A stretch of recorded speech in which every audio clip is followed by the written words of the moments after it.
All right. We'll start in about 1 minute.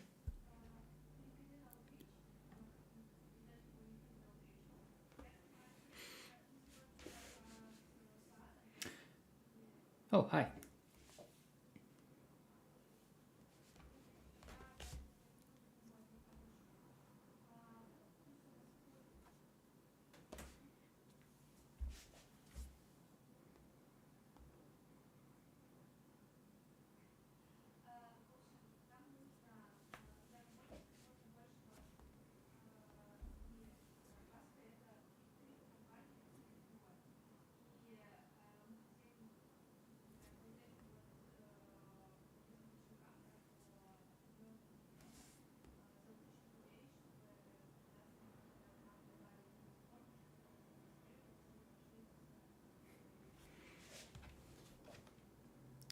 All right. Today, a lot of things are misbehaving. So, we'll try to do without the drawings today. So, today we're gonna talk about orders, and a little bit about exchanges. So, they are very related, and exchanges are pretty simple and connected to the way how orders work, right? So, we can take a look. So, orders are, of course, in our field, right? In finance, in fintech. So orders are instructions, trading instructions that traders send to trading venues. They describe what they want to happen, right? What trades need to happen. So how do orders look? For example, buy 12 bags of potato at some price, like whatever price. No. Uh, in this case, probably potato is some trading instrument which could be bought, and the price is in some currency, probably USD in this case, right? So, so the order has the direction, either buy or sell, and it has the volume, the amount that needs to be traded, bought in this case, the instrument, and the desired price. So this kind of order is called limit order. Oh, it's nothing special about the capitalization, just limit order. So why is it called a limit order? Because it limits the price. It's just the name, right? No need to go deep into the naming. Just we can remember that the limit order is that will limit the price at which we want to buy in this case. Oh yeah. So limit order is an instruction for a trading venue to buy in this case, and in this order we also limit the price. We say we want to buy at this price. Of course, if we say we buy, we are also ready to accept a price which is smaller, right? So we would buy cheaper if somebody offered us, but this is the limit, the worst price that we can accept, and that's why we call it a limit order. So if we wanted to sell bags of potato, of course, we would be delighted to sell at a higher price than what we send. So for example, if we have this order, like whatever, 10 bags, we sell at 45 exactly. In this case, of course, we would be happy to sell at 56, right? So this is also price limited as the worst price at which we would want to trade, in this case to sell, and this is for selling, it's the lowest price. So an important aspect. Okay, let's go to it this way. So what happens when we send an order? Say there is a market of potatoes, right? And nothing is there, and the first trader comes. They say they want to buy 12 bags of potato at this price. What happens? Like, there is nobody else on the market. So this is basically how exchanges work, right? So exchanges, they match different traders, match their orders between each other. So there are no other participants, just the traders. They're all the same on the exchange, and they all send orders, and somebody wants to buy, somebody wants to sell, and exchange matches the orders, the matching orders, right? The ones which could be matched. So for example, in this case, if we have two orders like this, of course they will want to trade because they would agree on some price in between here. But if there is somebody wanting to sell like 5 bags, if they want to sell at 100, these two orders would not be able to match, right? Because they disagree on the price too much. So this one wants 56 or smaller, this one wants 100 or bigger. So okay, back to the potato market. The first order comes to the exchange, right? And it's this one. So this order comes, and what happens? Nobody else is there. So we just write that somebody wants to buy 12 bags. Okay, whatever. Buy 12. Since a potato, we already know that it's a potato, and at the price 56.32. And the order waits, right? Since there are no other instructions in this kind of order, so there could be additional instructions on what to do in the case that the order comes and nobody's there. But in this case, there are none. So by default, we assume that we just want to buy whatever it takes, right? So we just wait since nobody's there. Another order comes, this one, for example.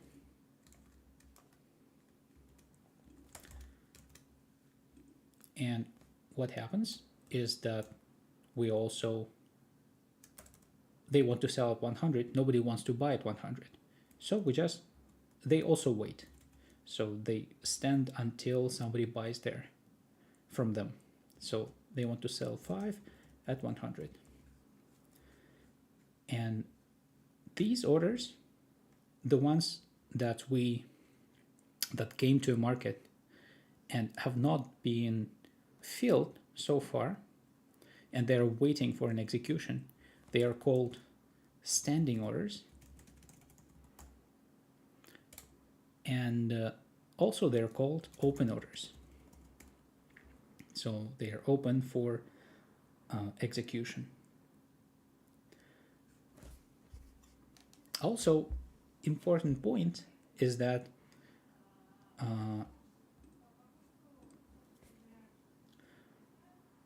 there's this thing, I think we know it, it's called liquidity. Liquidity is the ability to trade when somebody wants to trade. So it's an important thing. Somebody wants to consume liquidity, so they want to use it, right? It means that they want to trade when they want to trade. And somebody offers liquidity for somebody to take. And what that means is that they make it possible to trade for somebody else when they want. So in this case, these open orders, I would say open limit orders, they make liquidity in this case. It means that here are some offers on the market, and if somebody wants to trade, they can come and do it at any time. So they can do it this second, they can do it in 1 minute, at any time, since there are some orders making liquidity, somebody can come and take it. Take the liquidity, and by matching their trade. So for example, so this was the first order that came. This was the second order that came. So comes the third order, third limit order. This one. So they want to sell 10 bags at the price of 45 or higher. In this case, what happens? I see a question. I will finish this order and we'll take a look at the question. So this order came, but the offers already on the market, they can be matched with the new order that came. So in this case, a logical thing happens, right? So this one wants to buy 12 at 56. Naturally, if this new order came, they will be able to sell to this guy at the price that they want, right? So I came with my order, and of course I would want the price higher than what I put here. So I choose the price which is the highest that I can take. So in this case, what happens is I buy 10 bags from here. So only 2 bags remain at this guy and at this price, and we have a deal. So 10 bags. Well, actually they were bought and sold between those guys at the price of 56.32. So each one of them got a deal. So this one who wanted to buy, they bought 10 bags, and the other one sold 10 bags at this price. I see a question. Can market visitors see all the standing orders before placing his order, like in a list or a table? It depends, right? So on an exchange, the idea of an exchange is that all participants can see. So all participants are the same, so on the same level, and they can see all the other orders and deals that are happening, right? So on a normal exchange, you would see all the open orders in the order book, as Igor mentioned. It's called the information about the standing orders is called market depth or blotter, many other different things. But the idea, yeah, in some cases you can see it. In some other cases, you might not be able to see it. So, for example, some places, for example, in MetaTrader platform, we don't usually get to see the orders. We only see the best bid and ask price that the broker is offering to us, right? So this is also normal. So in some places you can see, in the other places you may not see. Additionally, when you submit an order, there could be an additional instruction to make it, how is it called? Like iceberg order, something like this. The idea is that you don't want to show the entire amount that you want to buy or sell. You show only some part of it, and the other one is hidden, right? So there are also places that may show not the entire amount, but some of it, right? Or none at all. So some orders could be hidden. It depends on the venue, on the trading venue, to answer your question. So on the exchange like this, yes, usually you can see. What else? So we've seen orders, we've seen matched orders, which resulted in a deal, right? So somebody bought and sold.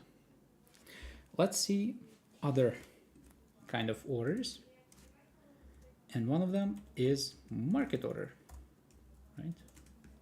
So we have the limit order, market order. This one is the same in many ways as a limit order. I mean, most orders are the same, right? So the idea is you want to sell not with the limit of a price, but at a market price, which also means that at any price. So any price that is currently on the market. So you want to buy at the cheapest available at the market. You want to sell at the most expensive offer, bid, right? Available in the market. And essentially, market order is similar as to I want to sell 5 bags at the price of what's the highest price that could ever be, plus infinity, right? So whichever price is there, I want to sell it at a higher one. So give me the highest. Oh, wait a moment. Of course, I would want to be at plus infinity, but in this case, nobody will sell it to me, right? So in this case, at minus infinity. So I would agree to any price up to minus infinity when I send the order. So basically, market order is like a limit order with the plus or minus infinity in the price. And of course, no trades happen at plus or minus infinity, and but there could be surprises, right? So you see the standing orders, and you say, I want to buy at the best price. You send the order, but by the time the order comes to the exchange, some of the orders have already been filled or canceled, and the best price could be much worse than what you saw initially, right? And some venues protect from that, some don't, right? So for example, in regular exchanges, like big exchanges for equities, bonds, etc., usually they limit the price, execution price, that could change within a day, right? So they say that only prices plus within 10% range from the open price for the day is allowed. So if price unexpectedly goes too far, they just hold the trading to protect the traders so that they are not executed at a wildly different price. And some of the exchanges don't. So for example, some low liquidity crypto exchanges, you could get filled at really, really crazy bad prices. So be very careful with market orders. And of course, since we are on the other side, we need to understand the dangers of market orders for our clients and the traders. What else? We have the stop order. Usually, like these two orders, like market order and limit orders, are the ones that are supported everywhere, right? So on any exchange, you would trade these two orders, right? And they are supported by the venue itself, by the exchange itself. In some places, even I've seen that there is no market order. You can only submit the limit order. And say if you want to buy at any price, you just submit a limit order with the price which is worse than what's available in the market, right? So that you would definitely match with some order. But usually limit and market orders are supported. And stop orders are usually implemented on the broker side. So some intermediary through whom you send the orders. So what does the stop order do? it says, how do you call? I don't know how to write them, but sell 5 bags of potato. So with stop price 60, right? Okay, let's do buy, so it's easier. Buys are easier for me than sells. So what does it mean? It means that when the current price reaches this 60,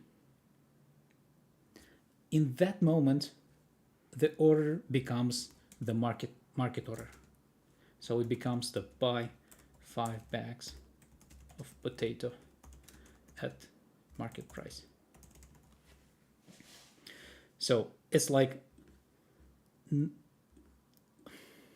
do you call it? It's like not a simple order, right? So it's a bit compounding some different details. And in this case, so it's an order with a price trigger. So when the price reaches this so-called stop price, in this case 60, the order will become the market order. So in this case, reaches 60 or higher, right? So this price or higher. In the sell, it will be lower, right? So if we do sell stop, like this, with stop price, for example, 70, this price, or lower. So do we have any questions for now? Let me see. Why would they limit the options to only one type of orders? Well,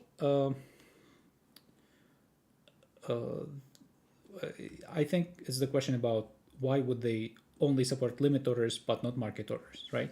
So usually because limit orders are the most basic ones, and the system is simpler if you just support the limit order, and like less prone to errors and easier to understand, and also it protects from people using market orders without understanding that the price could change a lot, right? So in limit order, you always have to put what is the worst price that you want, and in this case you can have a very bad price in the end. So in this, I think this is the reason why some places, not many, but some places only work with limit orders. I think actually internally exchanges work only with limit orders. So probably the big ones, right? So like New York Stock Exchange, etc.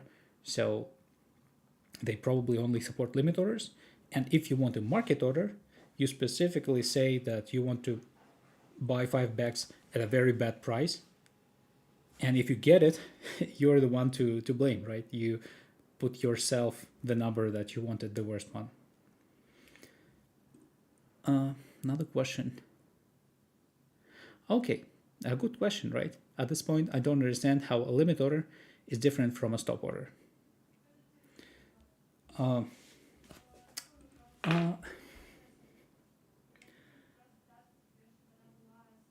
So the main idea.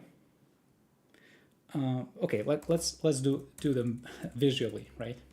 So if we do the bid and ask, so here we have the bid and ask, so the best sell price, the best price at which you can buy, so somebody wants to sell at this price, and the best price at which you can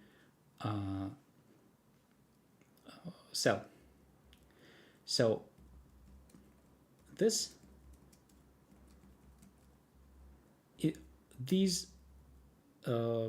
places on the market depth on the blotter, right? They will be occupied by the limit orders. So by the sell limit orders. So sell limit orders will be on the top. Also, sell limit.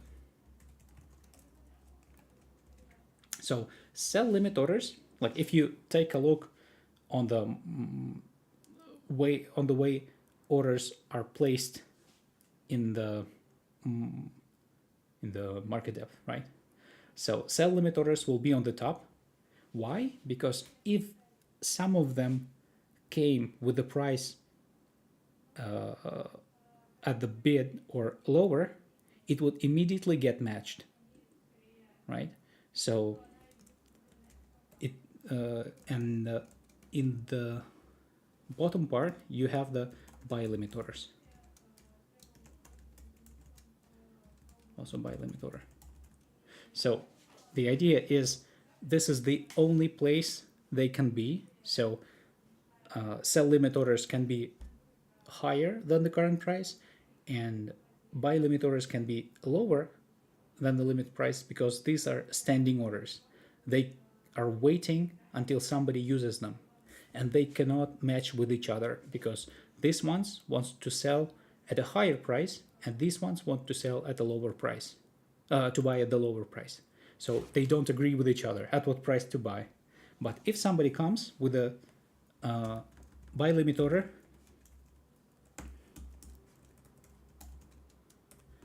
at this price, right? So for example, this is 100 price 101, 102, 103.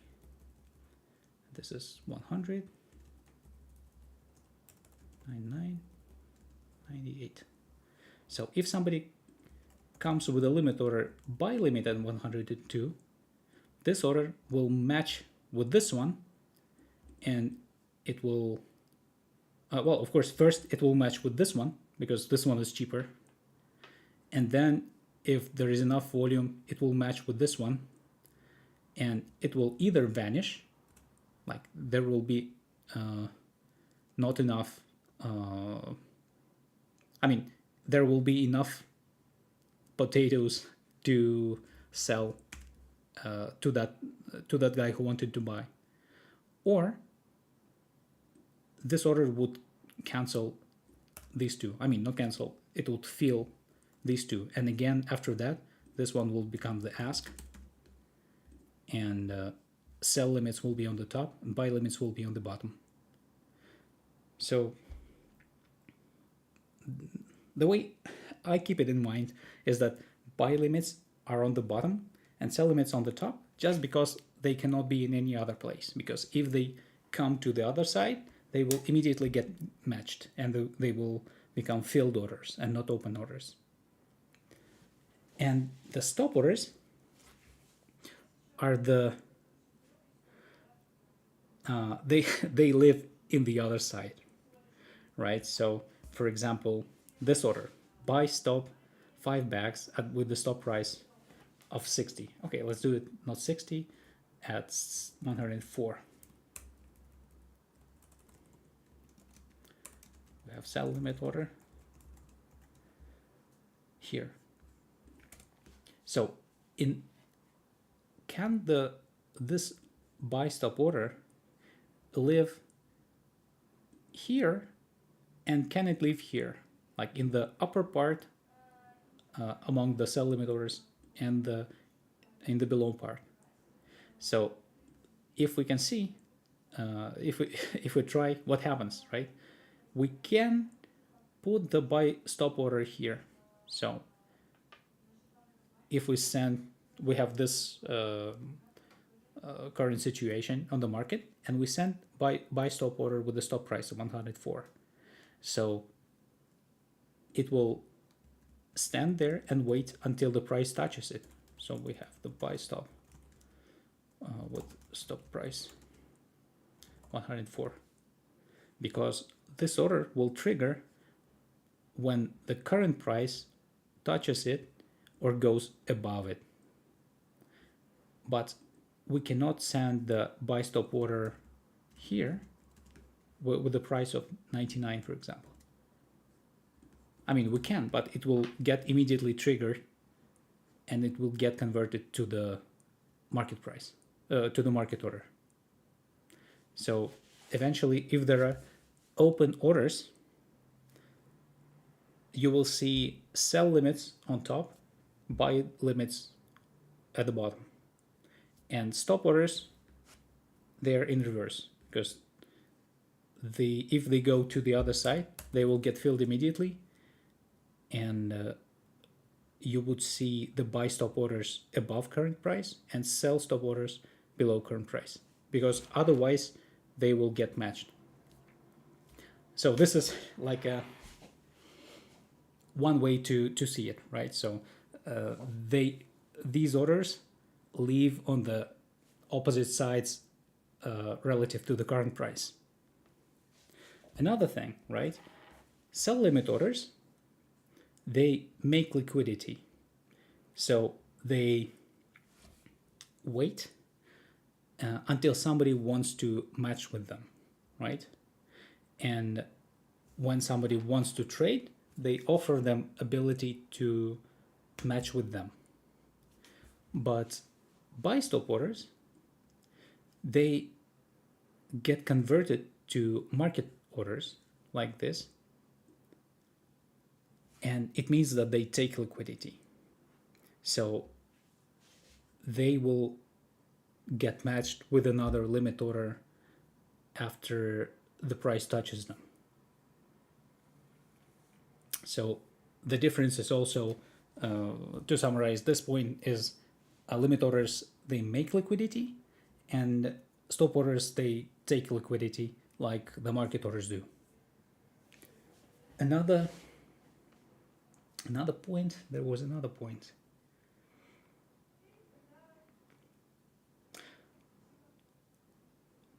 So you could also think of it as what you want to, why would you want to do the sell or stop order, right? So what's your motivation as a trader? For example, in MetaTrader platform, there are take profit and stop loss orders, like not orders, they are like instructions.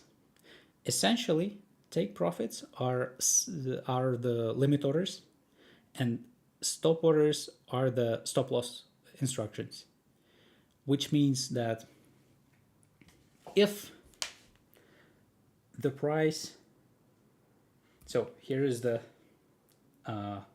your limit order, and you want, as a trader, you want the price, this is a buy limit order, right? So it's below the current price.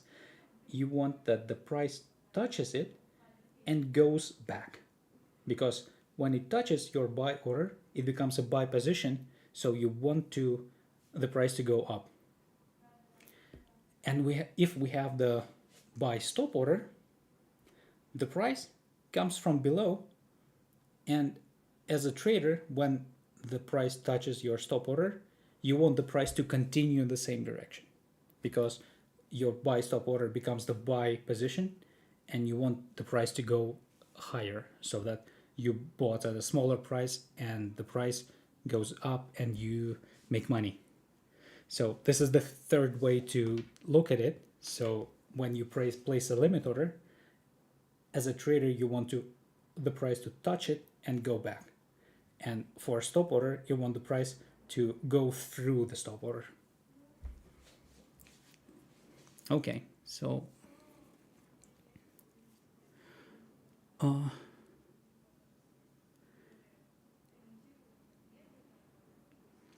why a stop order is not making liquidity while it sits there and waits to be executed? Because while it sits there, no other order can match with it. So technically, stop orders are not part of the order book. So they are not shown on the market depth panel, for example. They are hidden, and they are waiting until the price touches them. And when the price touches them, like, they are inactive, they do nothing until the price touches them. But when the price touches them, they become market orders, and market orders take liquidity from limit orders that have already been set up at that place. So what's the analogy? So standing limit order in the order book is somebody, for example, you go to a market, to a vegetable market just in your town, right? And there is a grandma selling potatoes, right?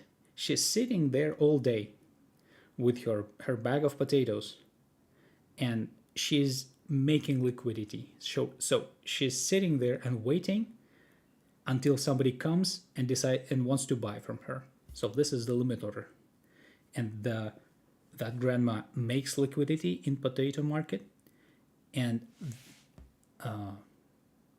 the buyer, so somebody comes to the market and they want to get potatoes now, so they are not willing to wait. And these kind of buyers or sellers, right, who don't want to wait in the order book, they want potatoes now. Market orders are like this, so they don't offer ability to trade, they take this ability, so they immediately want their potatoes at some price. And stop order is like this because it's like a person standing outside of the market and just watching the prices. And if they hear that somebody made a deal at some price, that at their stop price, they immediately rush to that vegetable market and do a market trade. So they are not offering the liquidity as those grannies do, who sit there all day under the hot sun.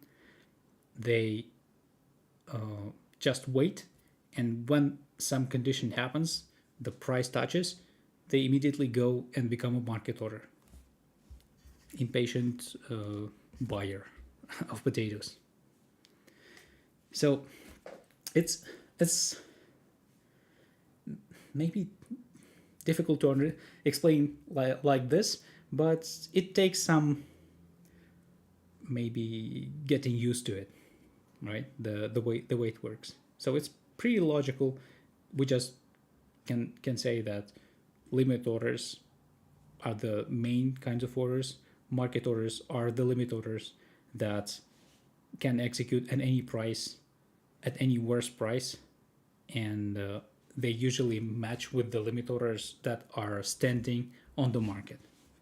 And stop orders is some additional kind of order which just waits until it becomes the market order to take the liquidity. We can probably dive deeper into that in a separate lesson. So, is there any kind of order which, for example, stop order becomes a market order? Is there any kind of order which also, like a stop order, waits until some price happens and then becomes a limit order? Yes, this order is called stop limit order. To be honest, I don't know when such order should be used and for what purpose, but it is there. For example, in MetaTrader 4 platform, there is no such order type, but in MetaTrader 5, they have added it, but I have never seen it to to be used anywhere. Okay, but I hope somebody uses it, but I don't know how. So stop order looks stop limit order looks like this. So it's like a stop order, but we say at additional limit price, for example, 103, right? So this is stop limit. So this order, it has both a stop price and a limit price. So it says when the price reaches 104 or goes higher, it becomes not a market order, but it becomes a limit order with the price of 103. So this is the stop limit order, just so that you know how it goes. But as we mentioned, for example, buy stop orders, they live only above the current price, right? Sell stop orders, they live below the current price. Are there any orders that are like stop orders, but they live on the opposite side? Yes. Even more rare order type, I think so. And it's called market if touched order. So the idea is similar. I also don't know when to use it. Probably it's too advanced for me. So market if touched. So also there is a price at which this order will become a market order. But in this case, we removed this part of the condition, right? Because if we don't remove this, it would not be able to live in the bottom part because the price will be higher always, right? But we can make this order like this. So when the price specifically touches this price that we set, it becomes a market order. So in this case, market if touched orders can live in the bottom below the current price. But also we don't get to see those orders, I think, anywhere in our work, so we can just ignore that for now. It's curious that this kind of order exists, and actually a few other more tricky kinds of orders exist, and I think if you're interested you could take a look, but they're not that useful for us, and also they're rare, and we don't benefit from knowing them for now, I think. So other topics that we would need to cover is that orders have validity and expiration, and orders have quantity instructions, right? So here we would have the GTC, GTD,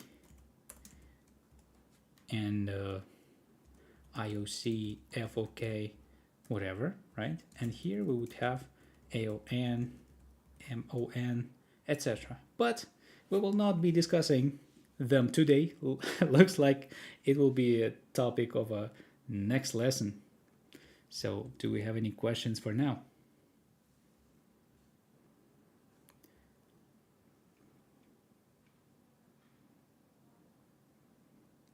Okay, then have a good day. Thank you for coming.